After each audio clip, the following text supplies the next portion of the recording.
Friends, welcome to our channel Saloni Verma study point. मैं सलोनी वर्मा आप सभी का स्वागत करती हूँ सलोनी वर्मा स्टडी पॉइंट पे।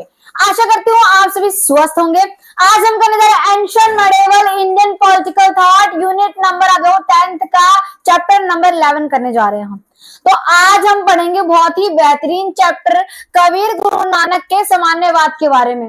मैम, ये कबीर जी के बारे में, गुरु नानक जी के बारे में तो समझ गए, ये एक बहुत ही प्रसिद्ध कवि थे और आप देखोगे, परंतु मैम सामान्यवाद क्या होता है ये समझ नहीं आया। तो कंफ्यूज मत होइए, मैं समझाऊंगी आपको। आप देखोगे जो ये कबीर जी हो गए और गुरु नानक जी हो गए। अब कबीर जी की विचारधारा जो है गुरु नानक जी की विचारधारा से कितनी मिलती जुलती है, कितनी इक्वल है, इसी को सामान्यवाद कहा जाता है। यानी कि दोनों की विचारधारा, दोनों के पॉइंट ऑफ व्यू कितने एक दूसरे से मिलते जुलते हैं, कितने सिमिलर है, ये देखा जाता है। तो इसमें क्या कबीर जी की, गुरु नानक जी की।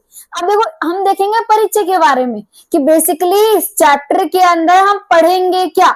इसमें हम पढ़ने वाले हैं कि कबीर जी के द्वारा तथा गुरु नानक जी के द्वारा किस प्रकार से समाज में सुधार किया गया। किसमें सुधार किया गया? समाज में सुधार किया गया। किस प्रकार से समाज को एक नई दिशा की ओर जागृत किया गया, अवेयर किया गया। इसी आप इसमें देखोगे कि सभी को क्या माना गया? समान माना गया। और इसमें आप देखोगे कि जिस प्रकार से भेदभाव किया जा रहा था जाति के आधार पे, धर्म के आधार पे, लिंग के आधार पे, उसे जो कबीर जी और गुरु नानक जी के द्वारा नकारा गया था। तो इसमें आप देखोगे परिचय में इनके बारे में पढ़ने वाले हो। अब आता है सामान्यवाद की अवधारणा कि सामान्यवाद की क्या अवधारणा है, ऐसी कौन कौन सी चीजें जो कबीर जी की और गुरु नानक जी के विचार में हमें सिमिलर देखने के लिए मिलती हैं। तो आप देखोगे गुरु नानक जी और कबीर जी का मानना है कि ईश्वर एक है। ईश्वर क्या है? ईश्वर को एक माना है। ईश्वर को एक माना, यानी कि ईश्वर को अलग अलग नामों से पुकारा जाता है। कोई अल्लाह कहता है, कोई पीर कहता है, कोई राम कहता है, कोई कृष्ण कहता है, अलग अलग नामों से पुकारा जा रहा है, परंतु ईश्वर एक है। ये कबीर जी और गुरु नानक जी दोनों का ही मानना था। दोनों की विचारधारा में समानता देखने के लिए मिलती है।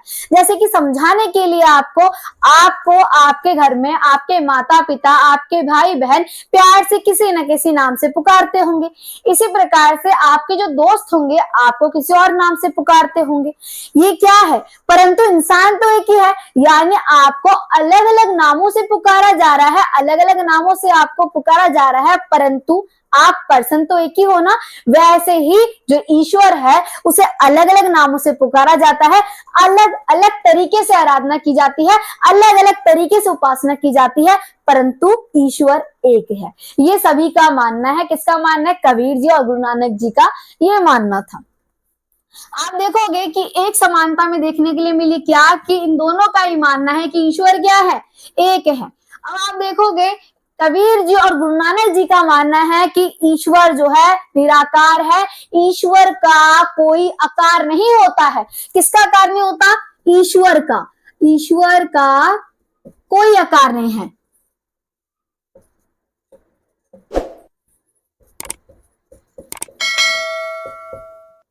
अब मन में आया कि मैम कैसे ईश्वर का कोई आकार नहीं है? कबीर जी का मानना है और गुरु नानक जी का मानना है। इनका ये मानना है कि ईश्वर जो है वो कण कण में वास करते हैं, हर एक व्यक्ति में वास करते हैं, हर एक जानवर में पाए जाते हैं, हर एक व्यक्ति में पाए जाते हैं। इसीलिए हर एक व्यक्ति से अच्छे से बात करनी चाहिए। क्या पता ईश्वर उसमें विद्यमान हो। तो इसीलिए क्या इनका ये मानना है कि ईश्वर का कोई आकार नहीं है, ईश्वर को हम अलग अलग नामों से पुकारते हैं। अब आप देखोगे कबीर जी और गुरु नानक जी की समानता एक और, जो नाम का जाप करना। अब नाम किसका? नाम ईश्वर के नाम का जाप करना। यानी कबीर जी और गुरु नानक जी दोनों ही ये कहते हैं कि हमें ईश्वर को सदैव जो है अपने मन से याद करना चाहिए, दिखावटी रूप से याद नहीं करना चाहिए। और आप देखोगे कबीर जी और गुरु नानक जी के द्वारा ये इस प्रकार से एक नवीन, जो आप देखो धर्म में नए आंदोलन की शुरुआत क्यों की जा रही है? क्योंकि आप देखोगे हिंदू धर्म और मुस्लिम धर्म कबीर जी, गुरु नानक जी दोनों के द्वारा हिंदू और मुस्लिम धर्म में जो भी क्रूरतियां थी, जो भी आडंबर थे, बाहरी आडंबर, जो भी व्यर्थ का पशु बलि होता था, उसका कड़ा विरोध किया गया है। किसके द्वारा किया गया है मैम? मन में ये प्रश्न आया। कबीर जी और गुरु नानक जी के द्वारा। तो ये समानता है इनके विचारधारा में। आपने देखा कि कबीर जी, गुरु नानक जी दोनों का ये मानना है ईश्वर एक है, ईश्वर निराकार है, ईश्वर का कोई आकार नहीं होता है। और इन्होंने समाज की सामाजिक क्रूरतियों को क्या किया?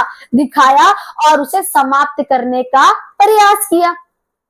अब आपको ये समझ आया कि इनकी जो अवधारणा है, इनके जो पॉइंट ऑफ व्यूज है, उसमें सिमिलैरिटी यानी सामान्यवाद क्या है। इन्होंने जातिवाद का विरोध किया। किसने विरोध किया? कबीर जी, गुरु नानक जी जातिवाद को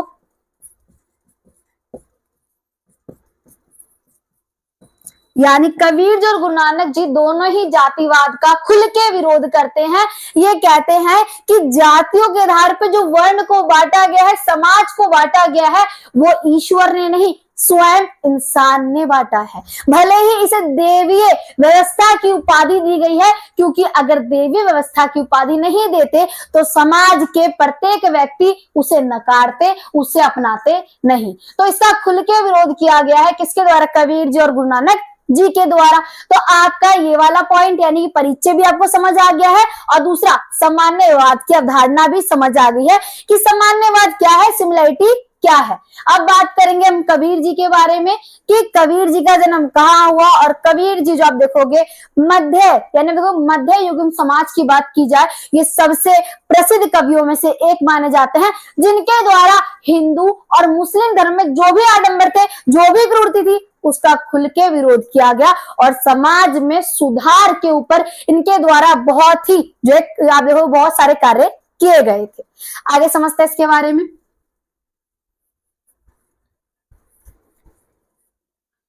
अगर बात की जाए कबीर जी की, तो कबीर जी ने ये बोला है, आप देखोगे कबीर जी के कुछ ऐसे दोहे हैं जिनके द्वारा उन्होंने बताया है कि समाज में क्या क्रूरतियां हैं। जैसे कि आप देखोगे, जाति न पूछो साधु की पूछ लीजिए ज्ञान, जाति न पूछो साधु की पूछ लीजिए ज्ञान, मोल करो तलवार का पड़ा रहन दो म्यान। यानी जो साधु है उसकी जाति ना पूछ के उसके ज्ञान को पूछिए। जैसे कि अगर कोई व्यक्ति जो है तलवार खरीदने जाता है तो म्यान कितनी भी सुंदर हो, फर्क इससे पड़ता है कि तलवार की धार है या नहीं है। इसी प्रकार से व्यक्ति किसी भी जाति का हो, किसी भी लिंग का हो, किसी भी धर्म का हो, उसके ज्ञान को देखना चाहिए। कांकड़ पाथर जोड़ के मस्जिद लई बनाए, कांकड़ पाथर जोड़ के मस्जिद लई बनाए, उस पर चढ़ मुल्ला बांग दे क्या बहरा हुआ खुदाए। कबीर जी कहते हैं कि जो अब कंकड़ पत्थर को जोड़ के मस्जिद का निर्माण किया जाता है और उस पे मौलवी जाके क्या बांध देते हैं। क्या ईश्वर, क्या अल्लाह बहरा है जो सुन नहीं पाता? ईश्वर को मन से याद करना है, ईश्वर को दिखावटी चीजों से याद नहीं करना है। तो यानी आप देखो किस प्रकार से कट्टर तरीके से कबीर जी के द्वारा विरोध किया जा रहा है समाज की क्रूरतियों का। अगर बात की जाए कबीर जी के जन्म को लेकर काफी मतभेद देखने के लिए मिलता है। 15वीं शताब्दी में इनका जन्म हुआ था। अगर बात की जाए कबीर जी का जन्म उत्तर प्रदेश के वाराणसी शहर में हुआ था। और कबीर जी आप देखोगे कबीर जी का पालन पोषण जो है एक मुस्लिम के द्वारा किया गया था। नीमू और नीमा जो ये दो जुल्हा दंपत्ति हैं, इनके द्वारा किया गया था, इनका पालन पोषण किया गया था। परंतु कबीर जी जो है वो किसी धर्म को अपनाते नहीं है, यानी वो सभी धर्मों को समान मानते हैं, परंतु समाज की क्रूरतियों को इंगित करते हैं और उसका डटकर विरोध करते हैं। कबीर जी के द्वारा अपने पिता के व्यवसाय को अपनाया गया। पिता का व्यवसाय क्या था? बुनाई करना, यानी जुल्हा दंपत्ति है तो इसे इन्होंने अपनाया। कबीर जी ने कई सारी कविताओं को लिखा। कबीर जी के द्वारा कई सारी कविताओं में राम जी के बारे में वर्णन किया गया, परंतु इनके राम जी का कोई आकार नहीं है, निराकार ईश्वर की आराधना कर रहे हैं। ये ईश्वर को एक नाम राम से याद कर रहे हैं। यानी आपको समझ आ रहा है कि कबीर जी ने किस प्रकार से समाज की क्रूरतियों को क्या किया है, दूर करने का प्रयास किया है। पाथर पूजे हरि मिले तो मैं पूजू पहाड़, घर की चाकी कोई ना पीसा पूजे जाका पीसा खाए संसार। कबीर जी के द्वारा कहा है कि अगर पत्थर पूजने से भगवान मिलते हैं तो मैं पहाड़ पूजने के लिए तैयार हूं। घर की चक्की यानी चक्की से जो अनाज पीसा जाता है उसे कोई भी पूजता नहीं है, जिसका पीसा वो पूरा संसार खाता है। तो इसके द्वारा कबीर जी के द्वारा हिंदू धर्म पर जो क्या किया गया है, व्यंग किया गया है। और इस वीडियो का पर्पस किसी भी धर्म को जो है ठेस पहुंचाना नहीं है। इसमें सारी की सारी बातें कबीर जी के बारे में बताई जा रही है कि कबीर जी के द्वारा हिंदू तथा मुस्लिम धर्म पे किस प्रकार से व्यंग किया गया था। तो इसमें मैं सभी धर्मों का सम्मान करती हूँ, मैं किसी भी धर्म को ठेस नहीं पहुंचाना चाहती हूँ। तो आगे समझते हैं कबीर जी के प्रमुख उद्देश्य क्या है। इन्होंने देखो बहु ईश्वरवाद तथा मूर्ति पूजा खंडन किया, यानी कबीर जी जो बहु ईश्वरवाद यानी हिंदू धर्म में जो बहुत सारे ईश्वरों की पूजा की जाती है उसका विरोध करते हैं। क्योंकि कबीर जी का तथा गुरु नानक जी का दोनों का ये मानना है कि ईश्वर एक है, ईश्वर निराकार है। कबीर जी के अनुसार परम सत्य अथवा परमात्मा एक भले ही विभिन्न संप्रदायों के लोग अलग अलग तरीके से नामों से पुकारते हैं। यानी कबीर जी कहते हैं कि बस परम यानी असली सत्य परमात्मा है और जो लोग हैं उन्हें अलग अलग नामों से पुकारते हैं, अलग अलग तरीके से पूजा करते हैं, परंतु परमात्मा एक है, सबका मालिक एक है। इन्होंने परमात्मा को निराकार बताया, यानी कबीर जी कहते हैं कि ईश्वर का कोई आकार निराकार है, यानी ईश्वर का कोई आकार नहीं है, वो निराकार है। ठीक है, आगे समझते हैं। इनके अनुसार भक्ति के माध्यम से मोक्ष अथवा मुक्ति प्राप्त हो सकती है। कबीर जी कहते हैं सिर्फ एकमात्र स्रोत भक्ति है, भक्ति के द्वारा ही संसार के बंधनों से मुक्ति प्राप्त हो सकती है। तो आपको ये समझ आया कबीर जी के द्वारा किस प्रकार से बताया गया था। अब हम समझेंगे गुरु नानक जी के बारे में, तो एक एक करके समझेंगे गुरु नानक जी के बारे में। गुरु नानक जी सिख धर्म के संस्थापक, हम जानते हैं गुरु नानक जी के द्वारा सिख धर्म की स्थापना की गई थी और गुरु नानक जी का पालन पोषण जो है हिंदू परिवार में हुआ था। आप देखोगे इसके अंदर कि गुरु नानक जी जो है लाहौर के पास तलवंडी नामक स्थान पर रहते थे। उनके माता पिता जो है कल्याण चंद्र दास वेदी और माता त्रिपता थी। गुरु नानक जी के पिता जो है तलवट्टी गांव में जो है अकाउंटेंट का काम किया करते थे। गुरु नानक ने ये दर्शाया कि उन्हें जो है बचपन से ही ईश्वर की कृपा प्राप्त थी। जब वो 5 साल की आयु में थे तब से ही उन्हें ईश्वर के विषय में जानने में रुचि थी।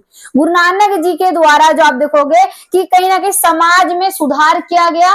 गुरु नानक जी जो है वो समाज में सुधार में बहुत ही अहम भूमिका निभाते हैं।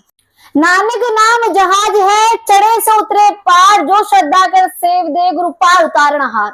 इसमें बता रखा है कि गुरु नानक जी का जो नाम है वो क्या है कि उनके नाम से जो है हम इस संसार को पार कर सकते हैं। गुरु नानक जी कहते हैं कि ईश्वर जो है निराकार है, ईश्वर के नाम का जप करो। गुरु नानक जी कहते हैं समाज में जितने भी धर्म हैं धर्म की क्रूरतियों को इंगित करते हैं। गुरु नानक जी किसी भी धर्म को जो है ठेस नहीं पहुंचाना चाहते हैं।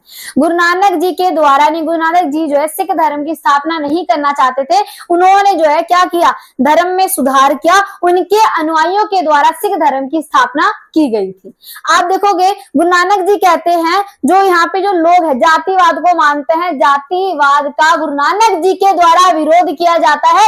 गुरु नानक जी सभी को समान मानते हैं। वो लिंग धर्म जाति के आधार पे किसी के साथ भेदभाव नहीं करते हैं और कहते हैं ये बहुत गलत होता है क्योंकि ईश्वर ने हर प्रत्येक व्यक्ति को बना रखा है।